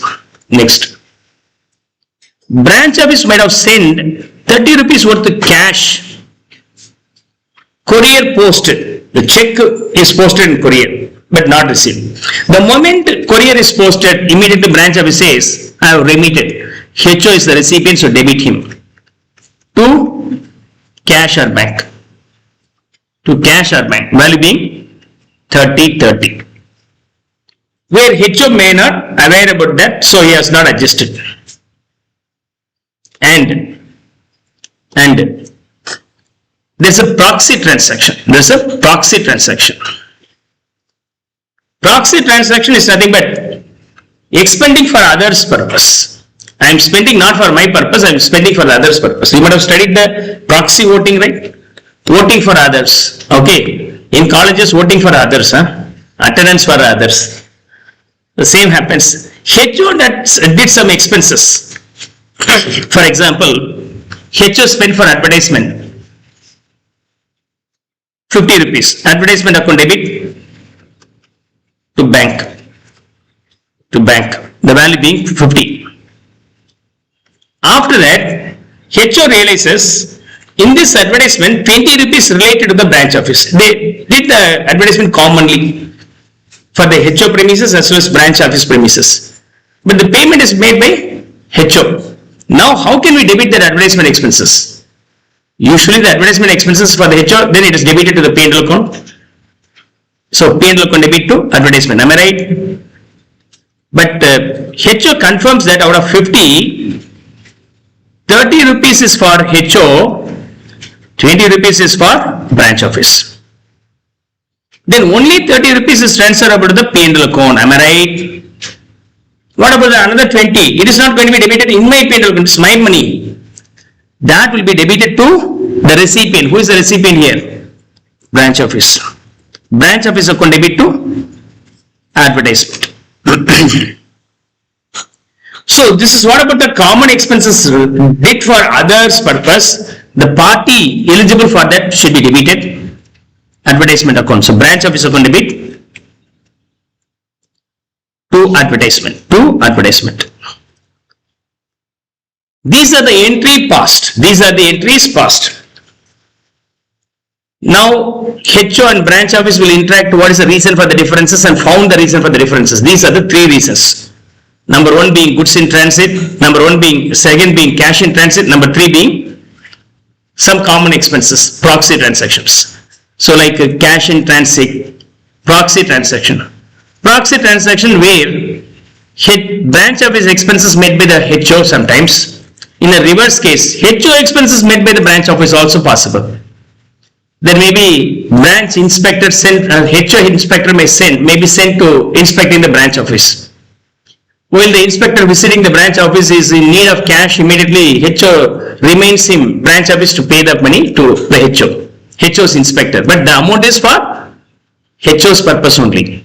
So branch office as per the HO's requirement met some expenses. Or branch office may spend the money for the HO's requirement or transfer the goods for the HO's requirement, goods are transferred to the other branches. Sometimes the assets may be kept only in the HO's book. Assets details used to be the branch office. So what is the journal entry for the depreciation?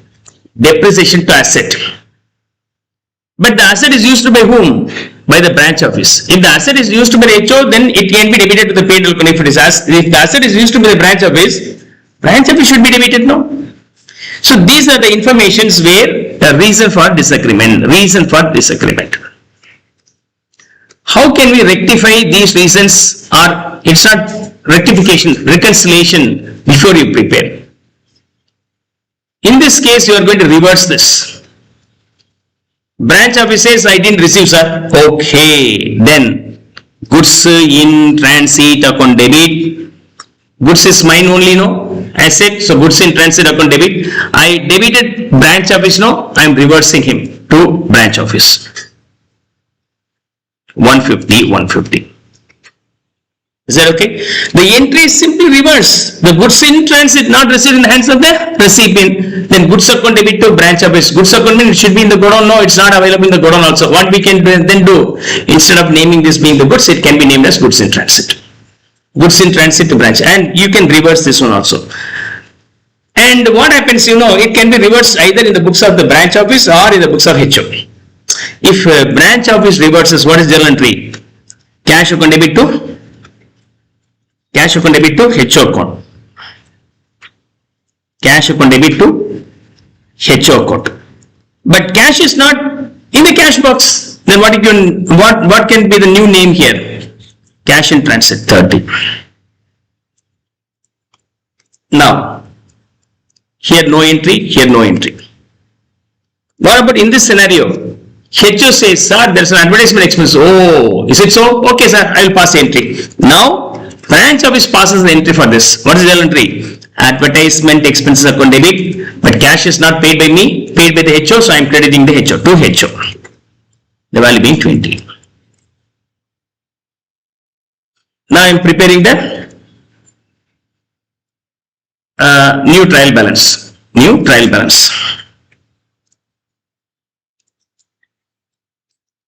TB. HO book, branch office book. Debit side, credit side, debit side and credit side. Now, branch office, amount recoverable from the branch office as per HO book. Originally 1000 debit, because of 150 credit, now it becomes how much? 850 debit. And we have to incorporate new entry, goods in transit. So from this existing trial balance, after passing the entry, what could be the new trial balance? Is that okay? The 1000 rupees in the debit side is now split into 850 and 150. And amount payable to HO as per the branch office book. 800 rupees in the credit side. Another credit 30 will be added. Another credit 20 will also be added. Now it is 850 in the credit side. We get a new account now, advertisement expenses in the trial balance 20. And we get cash in transit also. Cash in transit 30. Earlier also the total balance of HO being 1000, balance of branches being 800, now also balance same. Earlier also 1000, now also 1000. Earlier also 800, now also 800. But these two are now matching. This disagreement first reconciled. The disagreement due to the goods in transit, cash in transit or some proxy transaction. So we need to pass the entry for these purposes. You can pass the entry in this book also, no problem. You can either pass the goods in transit and cash in transit in the books of HO book as well as branch office. But you should not pass in both the books. You can pass in only any one of the accounts book. One is completed, no, one is missing. But usually goods in transit will be passed routed through branch office book, cash in transit routed through HO. This should be in this book, this should be here. Why? Any of goods later on going to be received by the branch office only, no, so he will adjust this. Cash is anyhow is going to be received by the branch office HO, no, so it is going to be adjusted here. You can pass either in HO book or branch office book, not in both the book. But in case if there is any error, of course rectifiable in all the books. Okay, hope you'll be now able to understand. Come on, tell me. Pass the entry for one after one.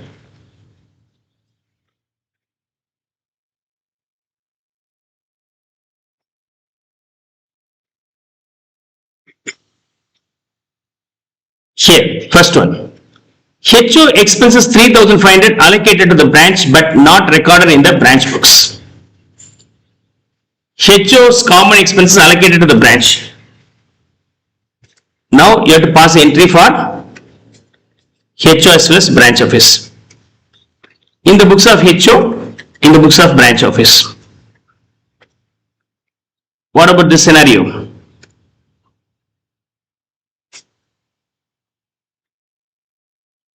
For the first one,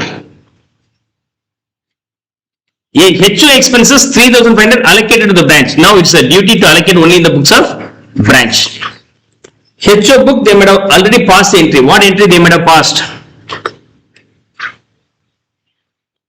Okay, branch office account debit to expenses 3,500. This entry might have been passed. Due journal entry only in the books of branch A, branch office A. You have to pass the entry only in the book.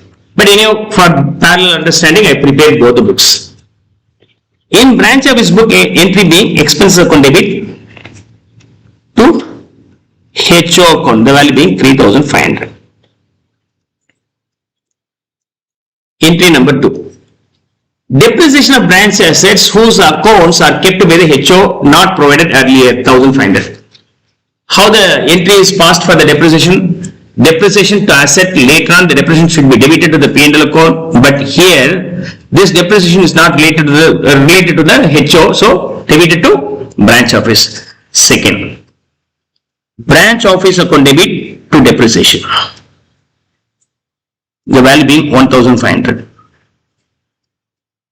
Here, this is his depreciation, but he has no asset with him. The assets detail is not available with him. Asset is there, but records not available. The invoice and bill, everything maintained by the HO. So depreciation account debit to HO account.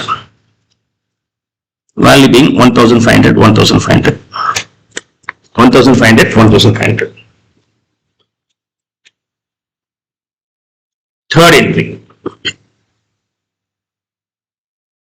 Yes. Branch paid 2,000 as salary to HO inspector, but the rupee paid has been debited by the branch to the salaries account. Actually, if the expenses is for HO paid by the branch office, then in the books of HO as well as in the books of branch office, how should this be? For the HO, salary account debit, but the payment is not done by HO, done by branch office, so I credit branch office. While making the payment, I will adjust 2,000 rupees. Branch office should pass what entry? It is not his expenses, so it is considered as payment made to the HO, so HO account debit to salaries account, cash account, to cash account. The value being 2,000. The value being 2,000. This is the correct entry. This is the correct entry. But the rupee paid has been debited by the branch to salaries account. But here, wrong entry being what? Salary account debit to cash.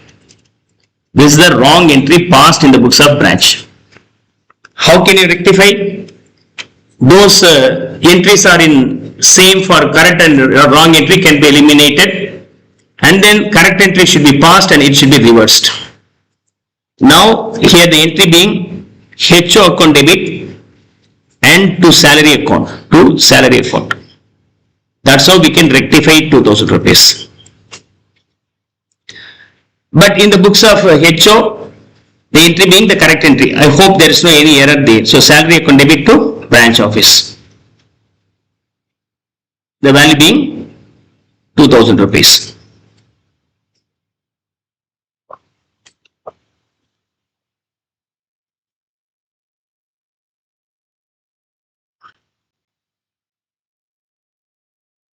Now, fourth one. HO collected 10,000 directly from a customer on behalf of the branch, but no intimation to this effect has been received by the branch.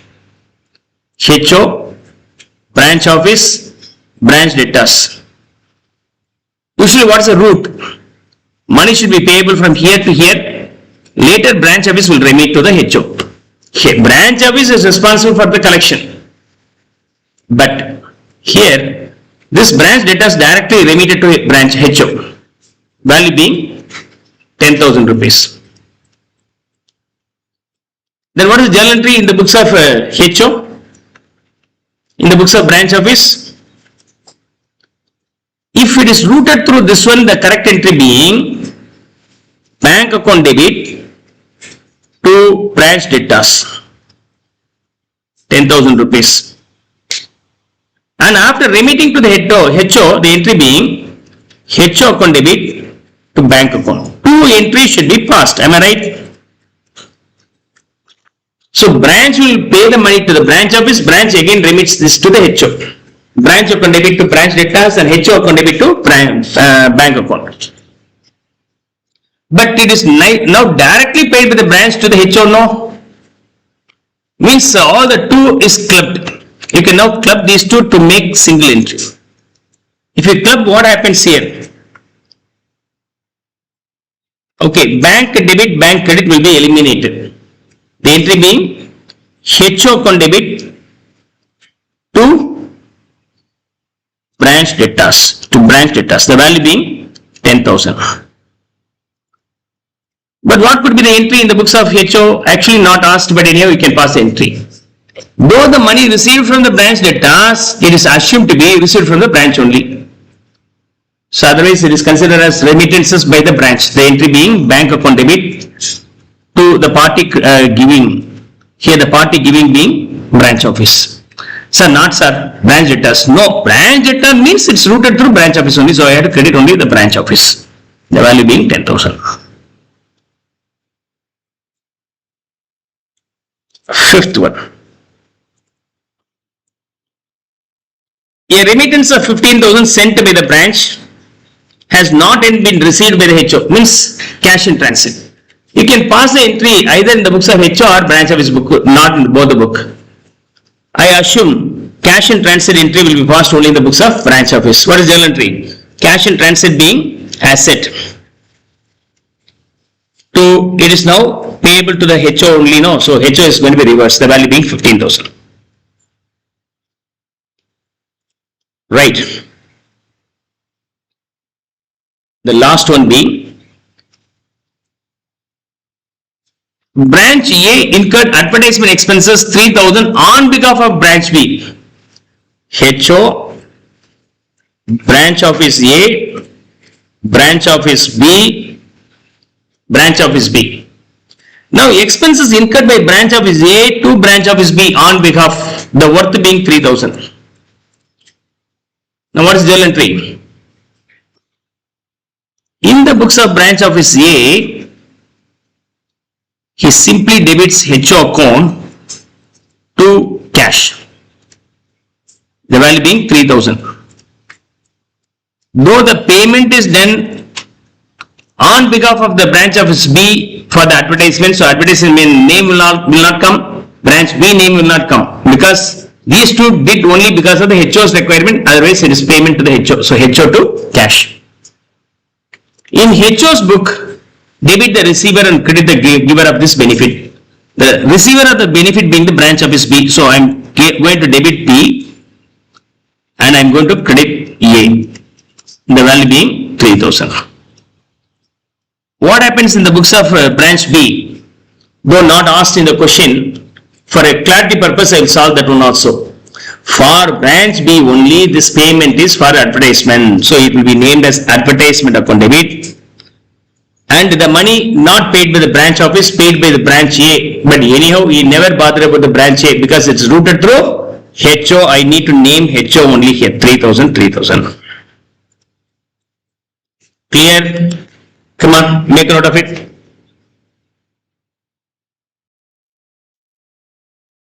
Question number 7, final account system. We have been given the debit balance and credit balances. Kanpur branch submits the following trial balance to its head office at Lucknow. Okay. You are required to pass journal entry in the books of the branch to make the necessary adjustments. Prepare journal accounts, final accounts of the branch including balance sheet. So let me finish off first and second. The journal entry related to the adjustment is nothing but proxy transaction, goods in transit and cash in transit. Okay. Stock was valued at rupees 62 lakhs and head office dispatched goods costing 10 lakhs to its branch. Branch did not receive these goods before 1st April 2013. Hence the figure of goods received from the head office does not include these goods. I assume the entry for this is passed in the books of HO like goods in transit. You can pass either in the branch office or HO book, it's your choice. How did I work out in the text?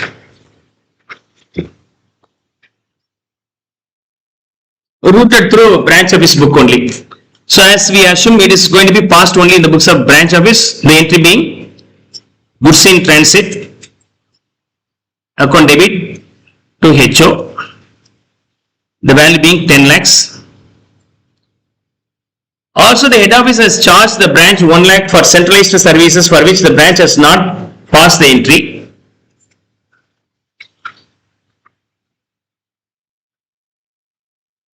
That's the expenses. Further the entry being expenses account debit to HO account, or I can pass single entry here, expenses to HO account 11 rupees, 11 rupees, 11 lakhs, 11 lakhs. Apart from that we have the closing stock 62 lakhs.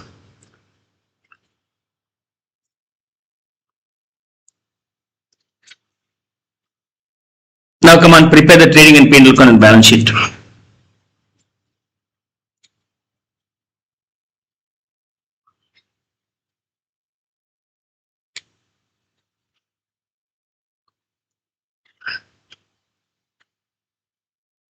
Trading and P&L account and then balance sheet. Furniture and equipment.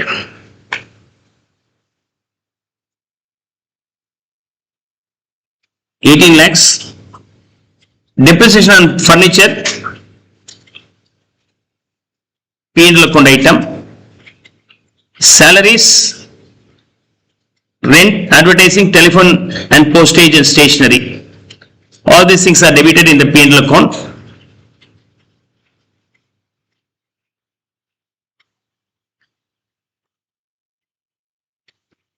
Okay.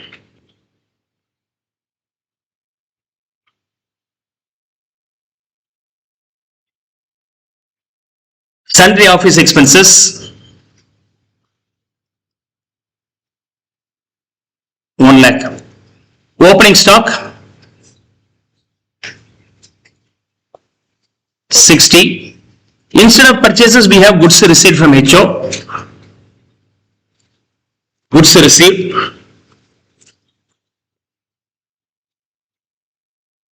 288. Debtors 20. Cash at bank and in hand 8. Carriage in 7. Trading item. Outstanding expenses, liabilities item, the value being 3. Goods returned to head office 5. Sales 360. HO being considered as capital. With that 80, after this adjustment, it becomes 91. We still have some other expenses allocated from HO. How much is that? 1 rupee. And goods in transit should be in the asset side.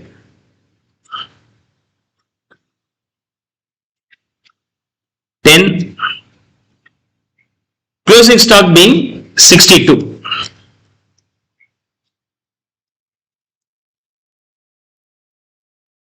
Stock in trade 62.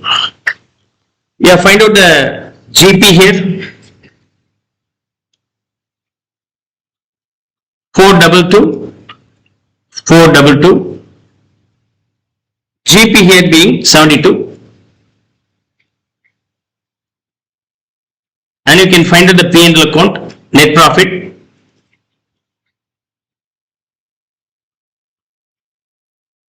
Net profit is the amount payable to the HO.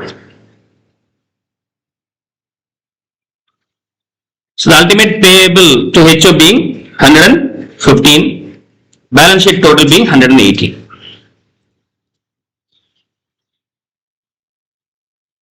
Clear?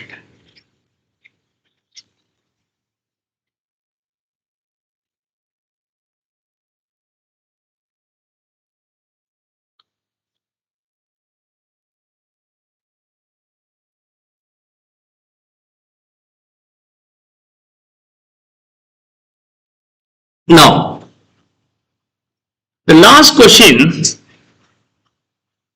here, pass journal entry in the books of head office to incorporate the whole of the branch trial balance. Incorporation entry. In case of journal entry, it's very rare, but I have seen only one question in this aspect, so anyhow will cover. Okay, up to final accounts it's okay, but they ask the journal entry, you know how to pass the journal entry here. Okay, you have to pass the journal entry and then prepare branch account. Pass the journal entry and prepare the branch account.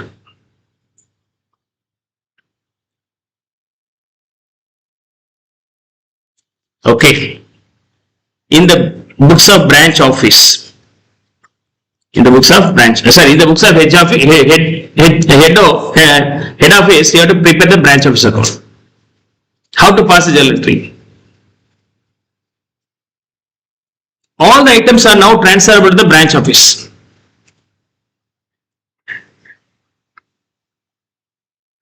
What is the opening balance you have there? 91 rupees.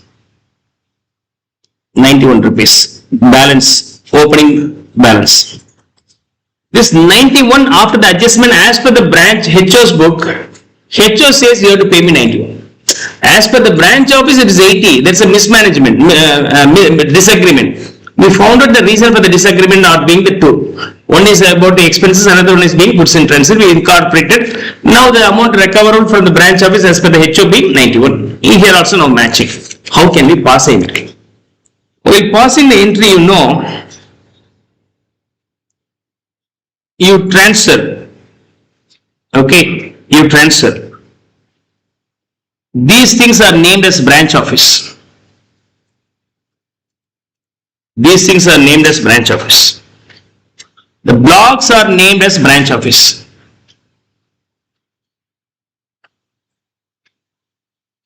All the blocks are named as branch office. Right.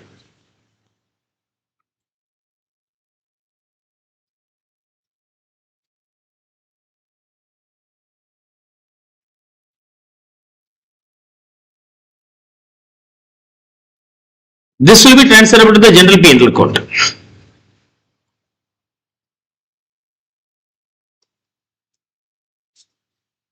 Assets are debited.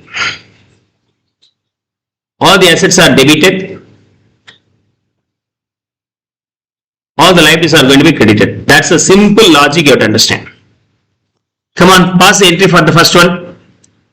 Trading account debit to branch office account. Trading account debit to branch office. Means all the trading trial balance values are transferable to the branch office account, or incorporating that in the books of HO. You are going to close the values. Okay. So while closing, all the debit side of the trading account will be transferred to the branch office. Okay. The value be 355. Now these items are closed. Now what about this one? Branch office account debit to trading account. The value being 427. And what about the third entry? P&L account debit to branch office, total being 48, that's 48.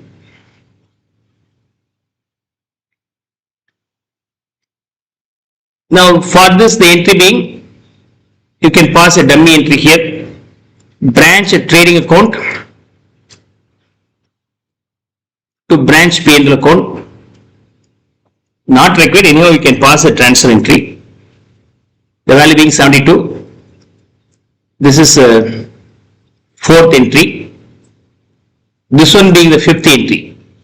The net profit will be transferable to the general P&L account, branch P&L account. This is branch P&L account. So branch P&L account debit to P&L account. The value being 24. All the assets are debited or liabilities are transferred, are credited, and pass the other entry. What are the assets we have? Furniture and equipment, debit. Debtor account, debit. Cash account, debit. Goods in transit account, debit. Stock in transit account, debit. To outstanding expenses account, credit. 18, 20, 8, 10, 62. 115, I think. Am I right? To branch office. Now post all the branch office to the branch office account. Trading account 355. Trading account 427. P&L account 48. 48. Now this one, all the assets and liabilities. Assets being 118, or simply you can put net of assets 115. Assets and liabilities 3. If you tally, then you will get 521. That's how you can close the trial balance balances by transferring to the branch office. So that's all the basic. The first part is over. In case of independent branch, you have to prepare the final accounts differently. So it's also independent branch only, like independent branch, a comprehensive illustration. We need to cover 2 predominant comprehensive illustration. That's all, the chapter is over. Additionally, another 2 illustration we'll discuss. Only 4 illustrations